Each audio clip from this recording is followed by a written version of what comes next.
Welcome to Boom, where we have Biomechanics on our minds. Boom. Boom, boom, boom. Boom, boom, boom, boom. Boom. Okay, today we are really excited to be talking with Antonia Zaferiou. Antonia earned her BE in Mechanical Engineering at the Cooper Union and her PhD at the University of Southern California. She completed a postdoc fellowship at the University of Michigan before joining Rush University Medical Center as a research faculty member. And currently, she's assistant professor in the Department of Biomedical Engineering at Stevens Institute of Technology. And we know each other, I guess, almost, like, how does that work? Siblings in ISB, we're both student representatives. So Antonia was really helpful when I was a student representative of the International Society of Biomechanics and passing her wisdom down from her experience with that. So it's been great to get to know you in that way. And thank you so much for being with us on Boom today. Thank you so much for having me. It's an honor, and I'm excited to share whatever wisdom I might have, or just share stories as well.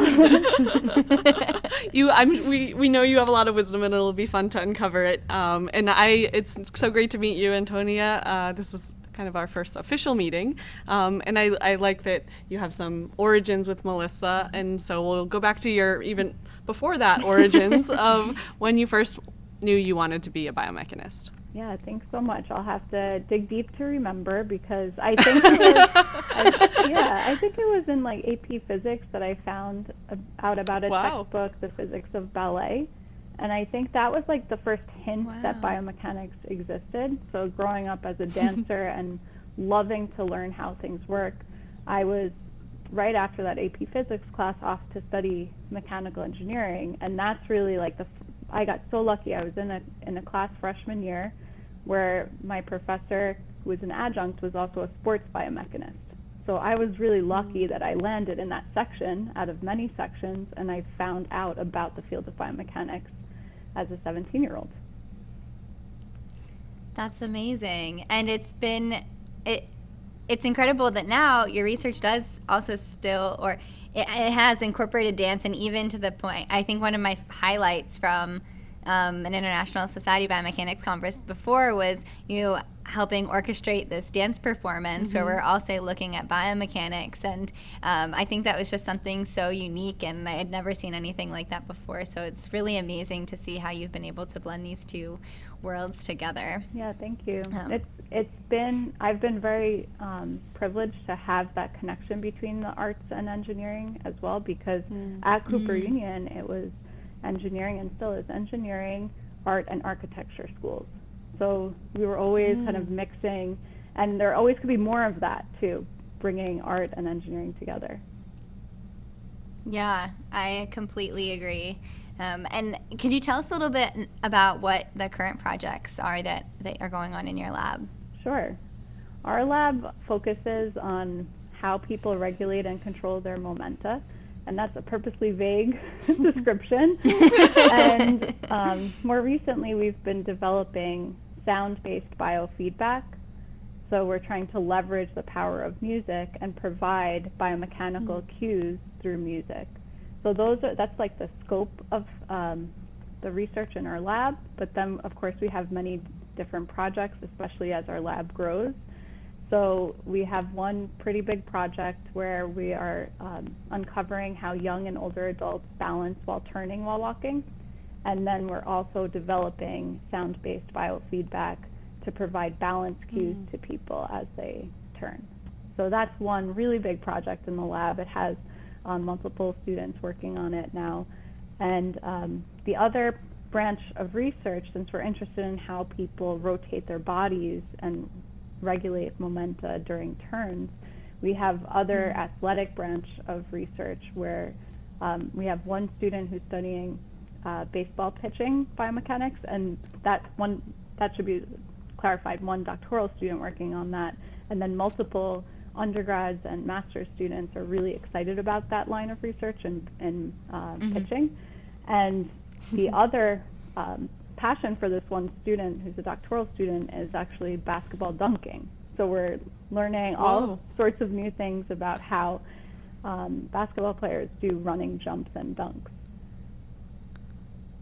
Wow, what a spread. And so cool to see the different ways that you're incorporating biomechanical themes in those different applications. And I think we saw that your lab was recently awarded an NSF CAREER Award for the second project you mentioned, the adaptive sonification to improve balance during everyday mobility. That you mentioned, and you mentioned turning a lot. So we're just a little curious about why you're specifically studying turning mechanics. Why is that interesting to you or the field, and what progress are you making, or what are your goals there? Yeah, and how did sound come about as something to help improve that? Like I just haven't heard of anything like that before, and it seems it's so fascinating. So I'm just so curious how that came about. Yeah, I'll start with why turns. So depending on our environment, up to 50% of our steps that we take are kind of contributing or part of turns.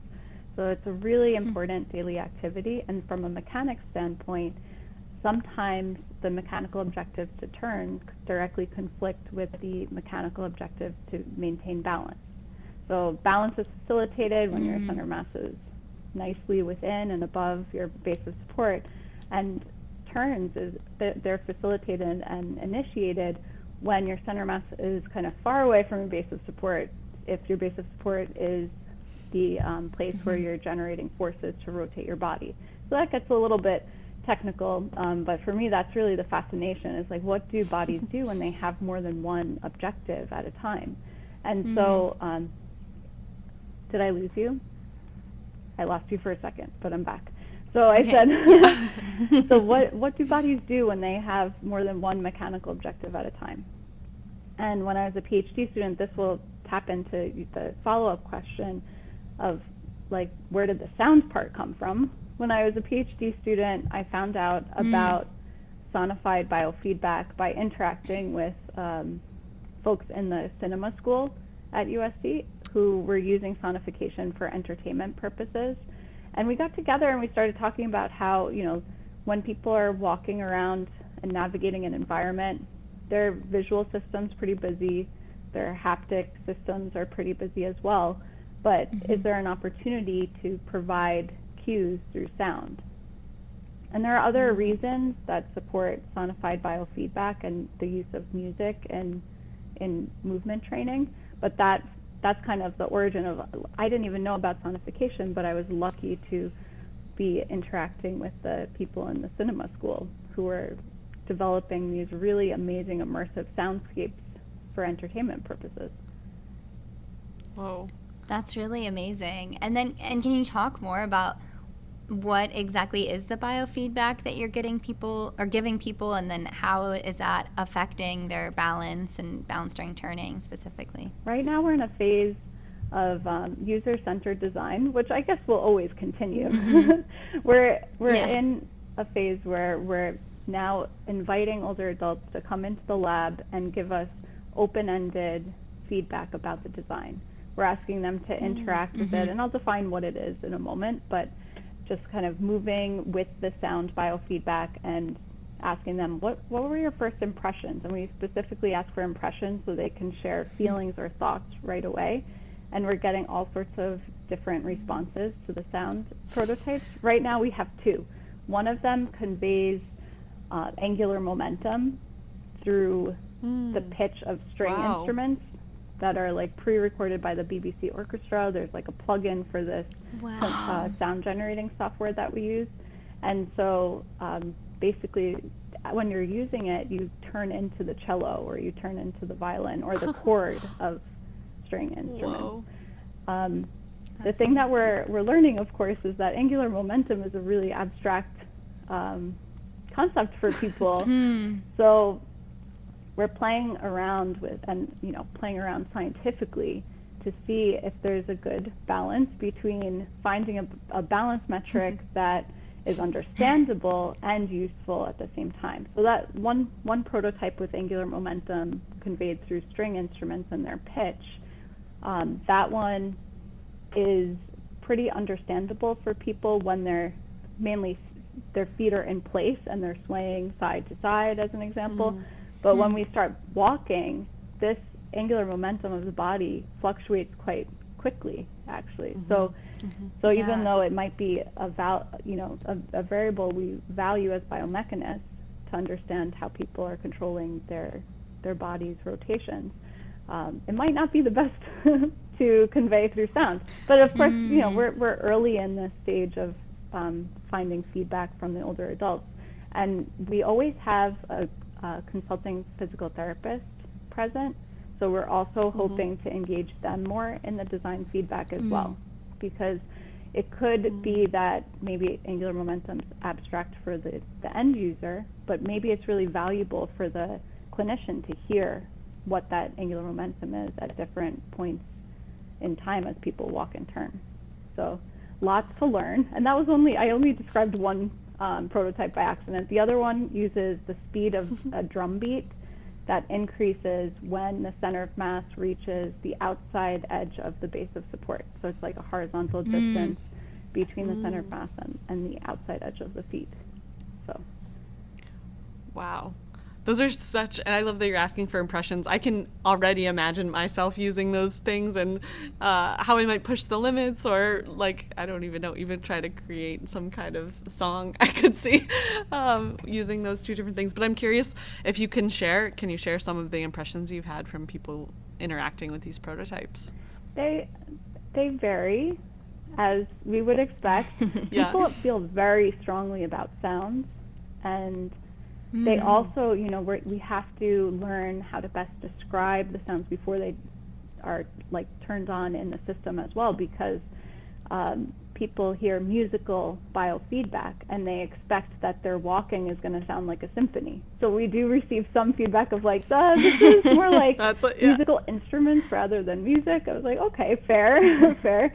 And we do have we've been recording the sessions just so we can capture also facial expressions if they change too, and we have a number of people that are really playing with the system in order to figure out how it works. And we have the best videos of people with these giant smiles on their face, and then we ask them what's their first impression. They're like, well, that was annoying. Right? So we really have some very... something isn't connected there. Yeah, we really have some varied responses. But so far, it is fair to say that the angular momentum was a little bit ambitious, and maybe we need to go to the positional domain, where it's more the amount of sway of the body rather than the, momentum is more on the speed domain rather than the angle. So it's more on angular velocity. So I think we were a little ambitious to try using the angular momentum at first.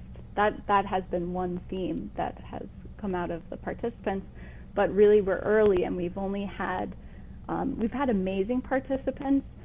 They're all extremely active so far. The ones who have opted into the study are biking 7-10 hours a week. So they're really active older adults who have far more physical activity than myself and some of my students. So we definitely, it's too early to really kind of thematically make decisions out of a thematic analysis of this. But you can't help, you're in the room, so you do realize, there's some patterns here with some of what people are sharing for their impressions.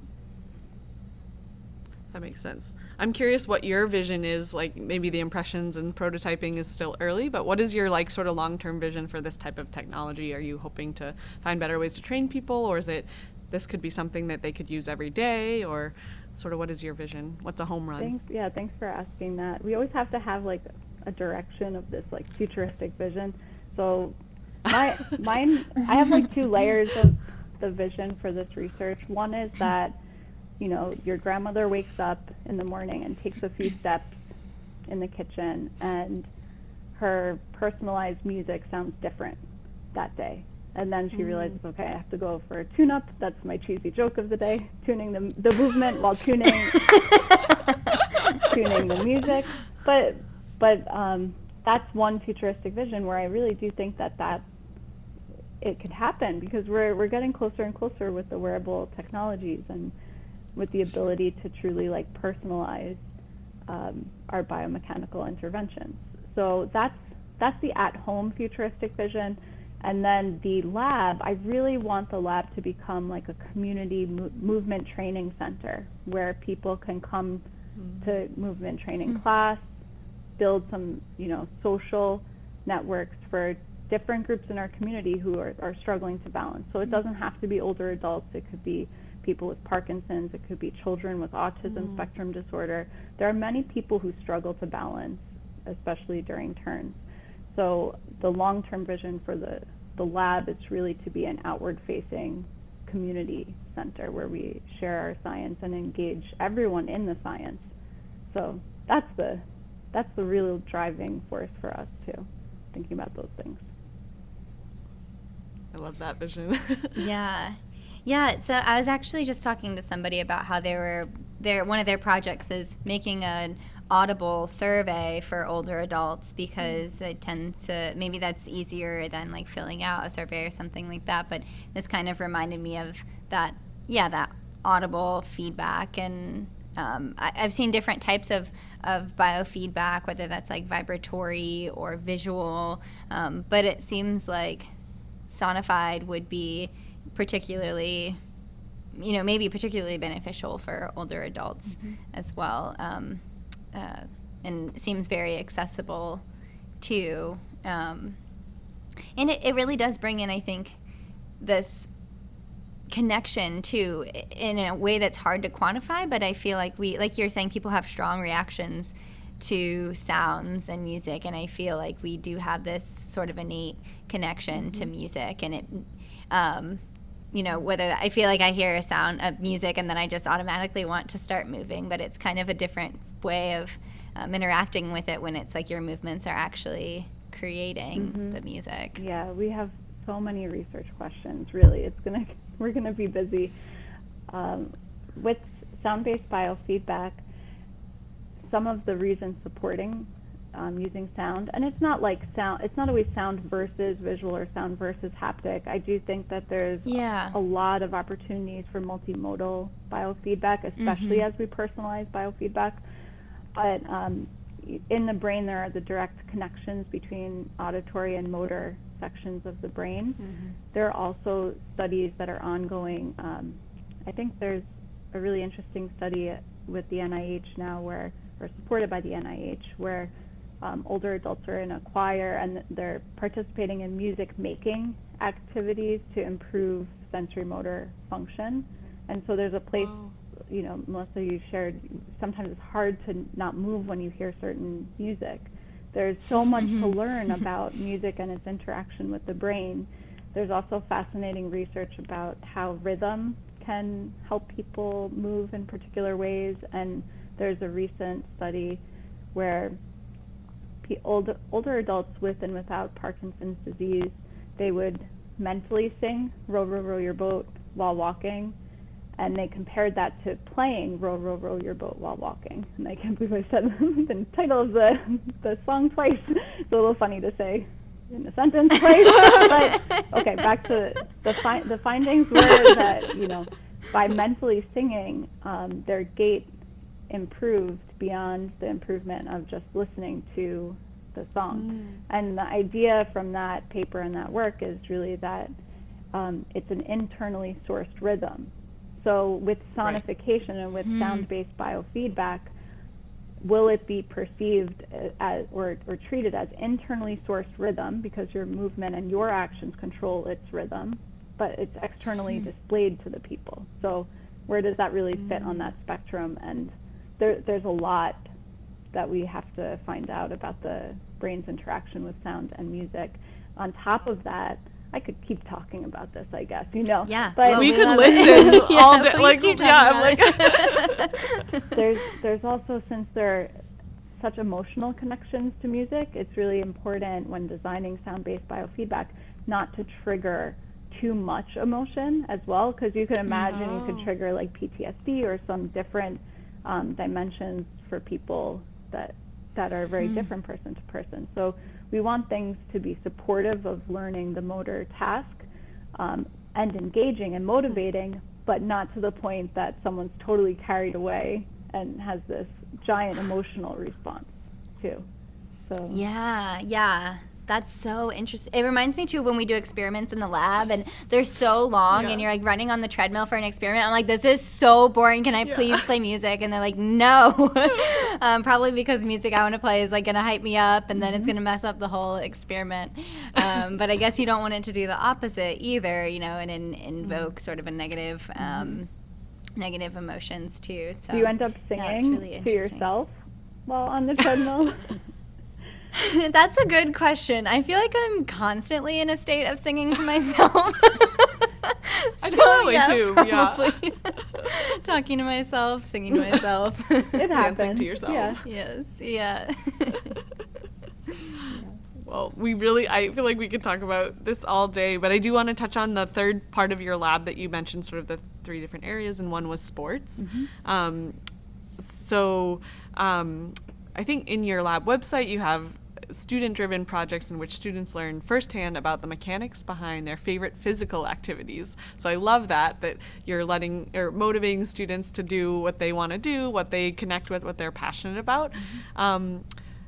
Could you tell us a little bit more about how you came up with that, like letting students do what they're motivated by and pushing them to do that, as well as how you align that with your lab's research and goals? Like, how do you kind of satisfy and balance those two interests? It's a question that, like, I think it's almost a funny question for me because it wouldn't occur to me to have it any other way. Then to allow students to study what they want to a certain extent. There always has to be some boundaries, and there is a reality as a junior faculty member that I sometimes I might have remembered a little late sometimes. But in terms of undergrad projects and master's student projects where they're more short term, you have, an undergrad for 10 weeks over the summer. Why not allow them to fully explore what they love doing? So we end up having a good number of our research assistants over the summer who are student athletes at Stevens. So there have been some explorations of, a lot of them are into baseball, which works out great because we had an existing baseball pitching project. But there are some that are like, I'm really interested in track and field. Can I read more about rotational throws and more of the field events? And then they dig in and think about the mechanics and then present to us. So it's more exploratory in those projects.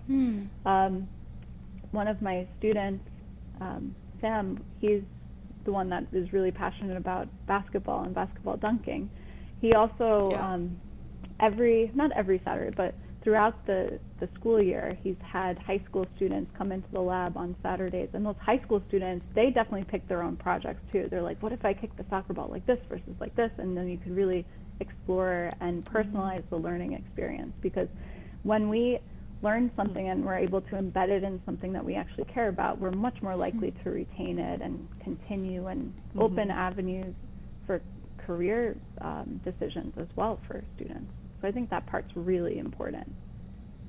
So to me, it's more important than having one sentence to explain all that you do. I need always a few sentences to do that. Yeah. That makes a lot of sense. And you're saying finding this balance between personal interests, but then, something that also aligns with the work of the lab. But it does seem like it would be more motivating and exciting for someone to be able to have that freedom to be curious and explore an area that's interesting to them. And it's also always interesting, I feel like sometimes when you do that, the ways that you can start to find links to what the lab is working on and kind of look at it from a different perspective that opens up new questions too. But a theme that I also heard in that response that I know is a theme throughout your life is outreach. And you've had, you're always hosting events for National Biomechanics Day. You've also posted all of your outreach curricula to the American Society of Biomechanics open source teaching repository, which is really amazing, and I know not an easy feat to not only take the time to host these different outreach events, but then organize it in a way that can be used by other people. Can you talk a little bit more about your passion for outreach and how it started and why it maintains such an important part of your life and career. Yeah, absolutely. Happy to share. Like many of my stories, I was very fortunate as a PhD student.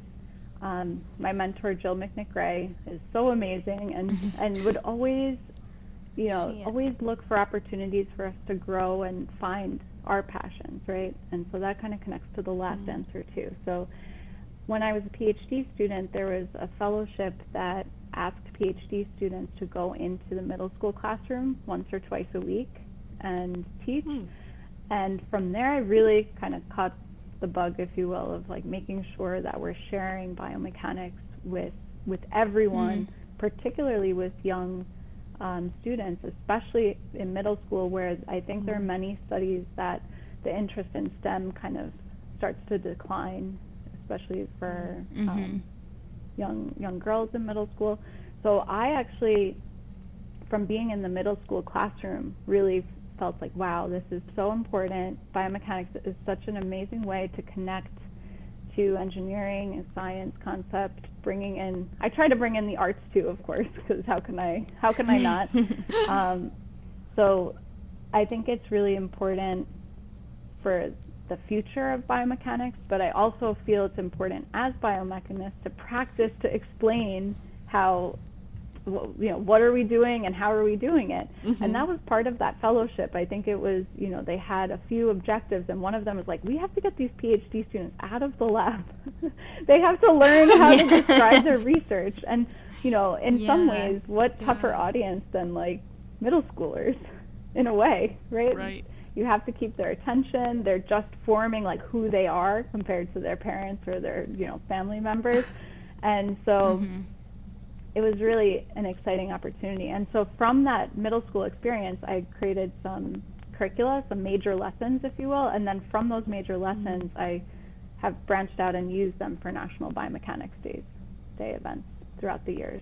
So those kind of major lesson materials are on my website and also on the teaching repository as well. I think it's so important. And the past few years is a little rough with doing the virtual events. But at the same time, of course, you open the door and now we have these recordings. However unpolished they are, that's a different story, but we have recordings for people to access, which is great.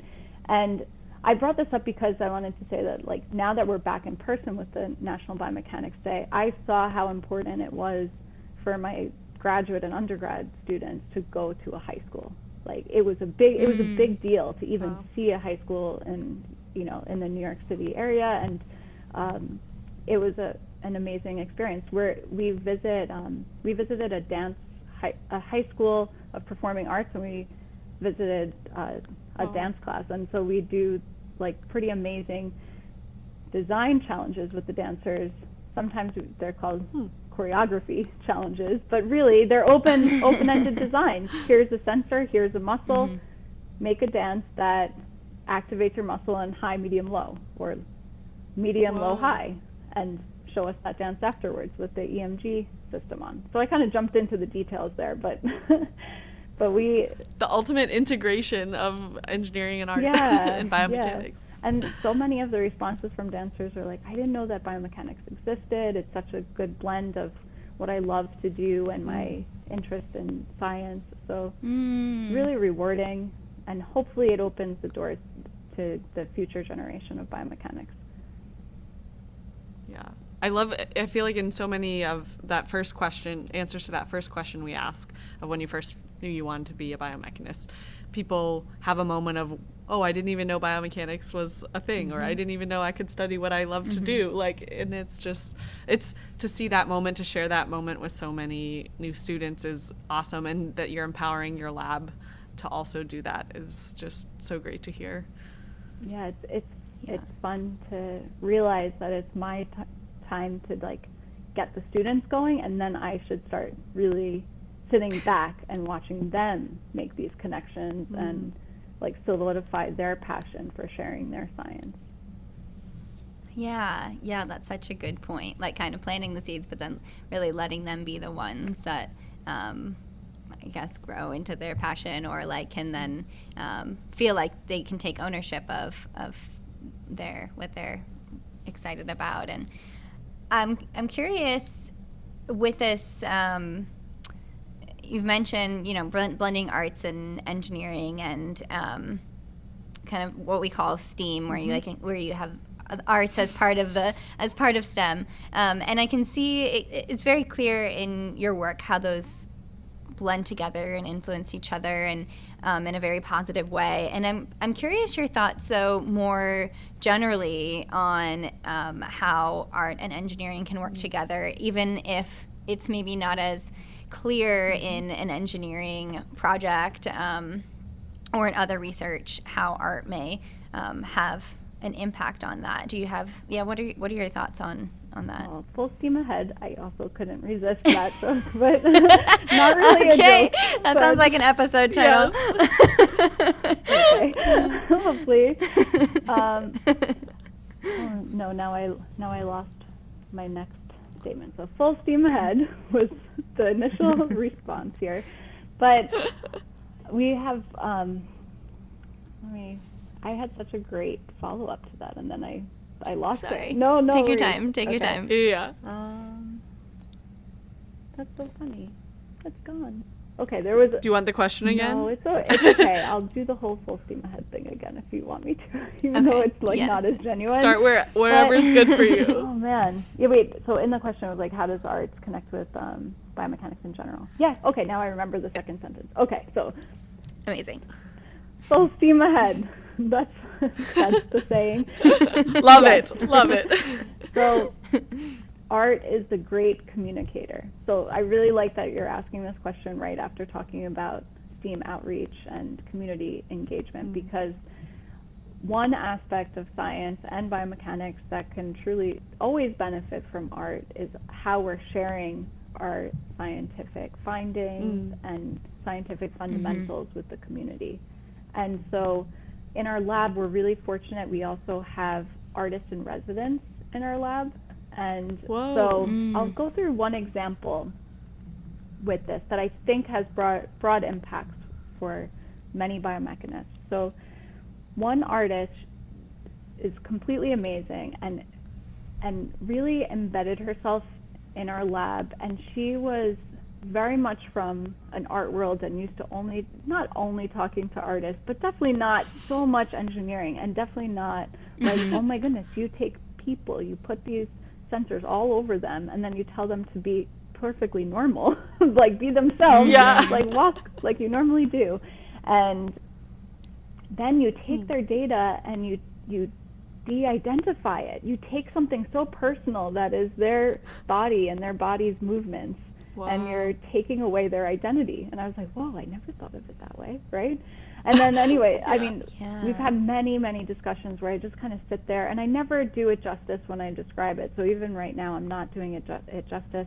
But having her in the lab and having these discussions really it really drove our lab to change from using individual markers and using a predefined skeleton in our motion capture system to making sure that we make the switch to these like rigid body clusters of markers very quickly to make it more comfortable, number one, for people, because then there's just these like, ergonomic clusters of markers that go per body segment. But then we also are not assuming any sort of geometry in our motion capture pre-processing or post-processing. Because we're streaming the sonified biofeedback in near real time, we needed like markers to be identified right away. So we revamped, the students revamped all of that infrastructure. And I think we made that change much sooner because of that, having that artist in our lab and having those those really deep discussions. So that's just one example that I think resonates. At least it'll resonate with people who are working with motion capture. But even the wearables too, there are, we always try to find the right location for these wearable sensors so that you have great data that represents body segments.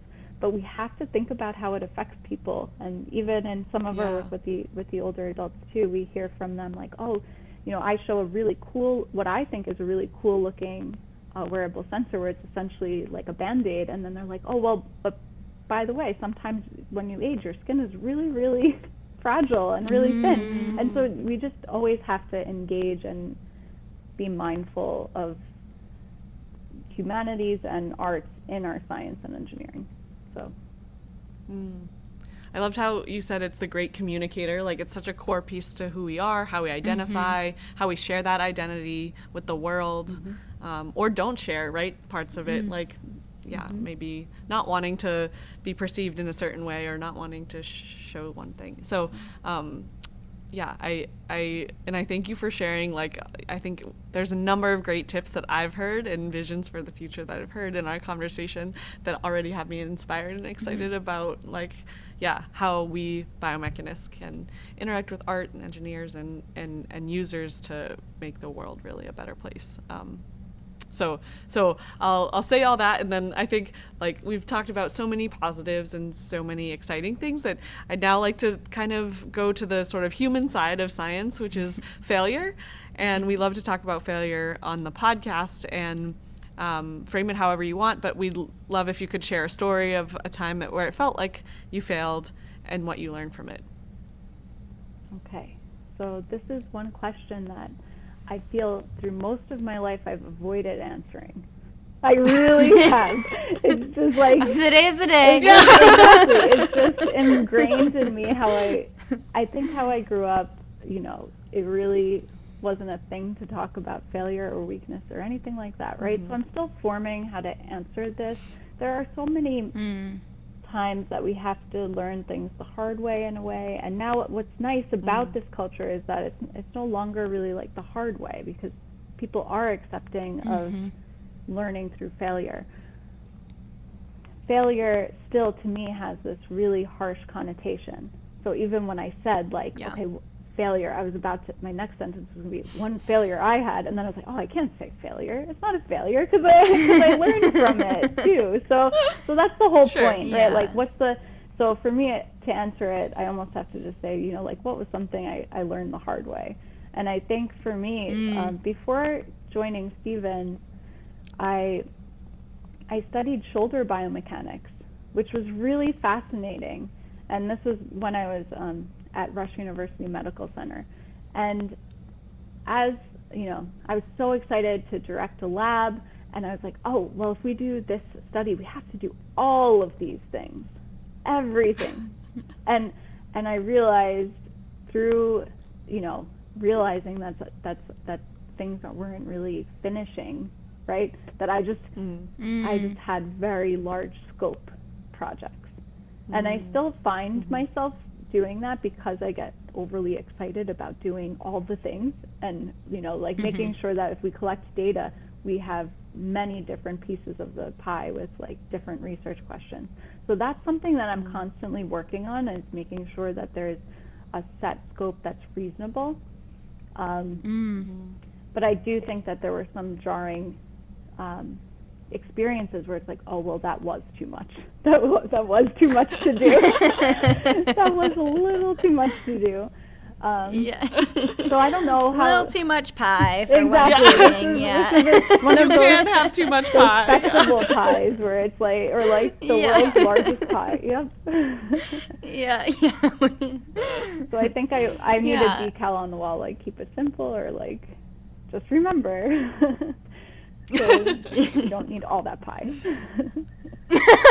Yeah, exactly. I feel like that's something that so many people can relate to, though. It's like we want to be able to answer all these questions, and especially when you're starting in a new area where it's so ripe for so many interesting questions, like yours is, and where you just want to get going and answer as many things as you can, and it is always this balance though of what's feasible, how can we break it down a little bit, and so it's not too overwhelming. But thank you for sharing that, and also your thoughts on go ahead.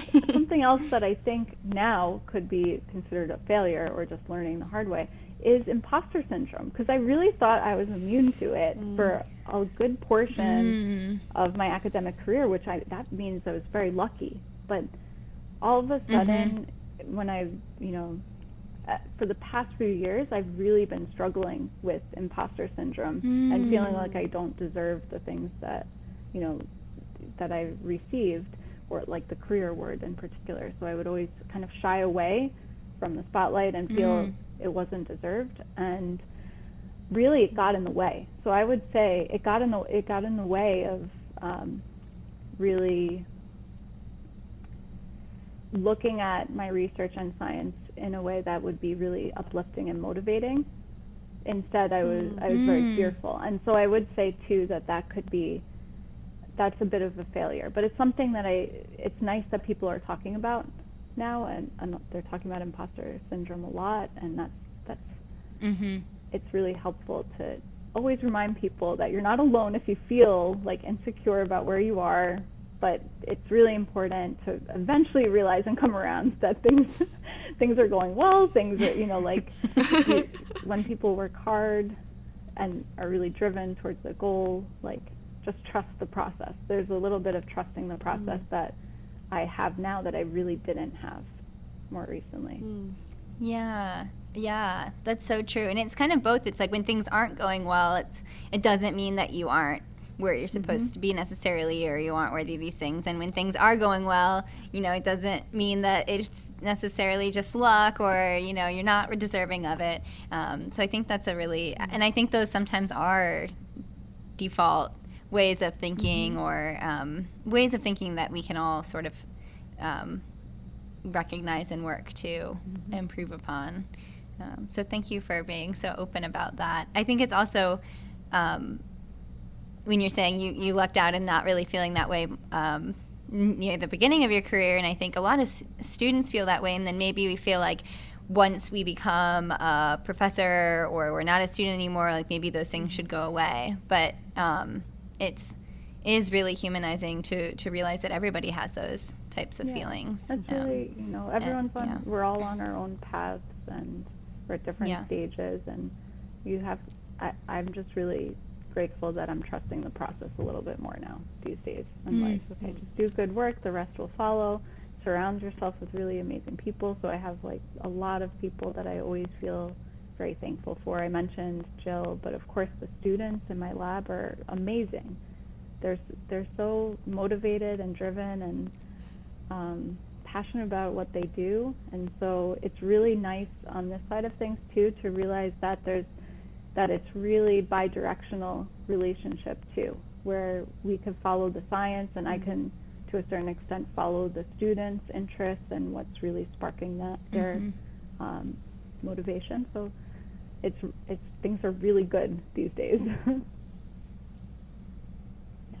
Yeah, that's fantastic to hear. Yeah, thank you for sharing all of that with us.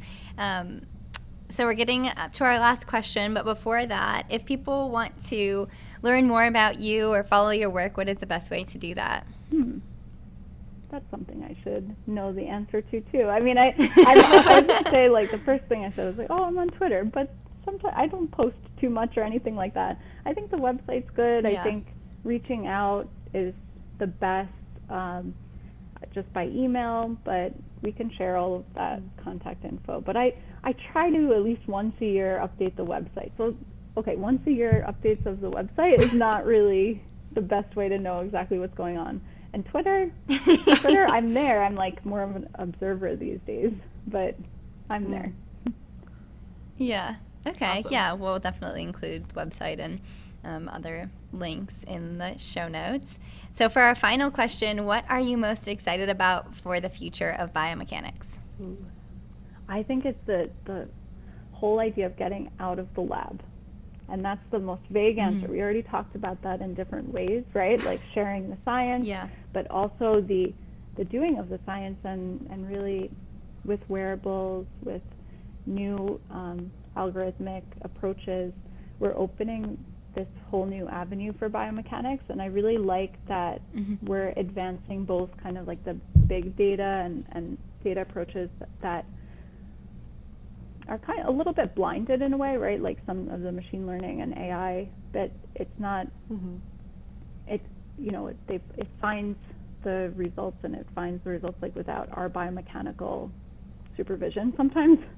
And then I also really like through the years, I'm just seeing more and more personalization and person-specific findings being shared at our conferences. So I just like that both of those sides are being advanced at once, where people are appreciating the individual, but also developing these more overarching strategies to process data and learn from data. But yeah, we're going to be able to study human movement in realistic context, and we already are. And I feel like that's where we have to be. We have to be as close as possible to the real world conditions, even if that's at the cost of having more variability in what we're capturing. Totally agree, right? We can never expect to have exactly what we have in the lab outside, but we have so much more that we can play on. Yeah. And hopefully someday, when your grandmother steps out of bed, she can see how her walking is and adjust for the day. That's really out of the lab. Well, thank you so much for all of your thoughtfulness, your eloquence, and your answers, and just all the work you're doing. It's amazing to see all the facets in the areas that you're touching, and the way that you're doing it in a really human-centered way and fun way. Human-centered for your subject or your users, but also for your lab and the people you collaborate and work with. Thank you, Hannah. So thank you. Yeah, thank you both. This was really fun. The time flew for me.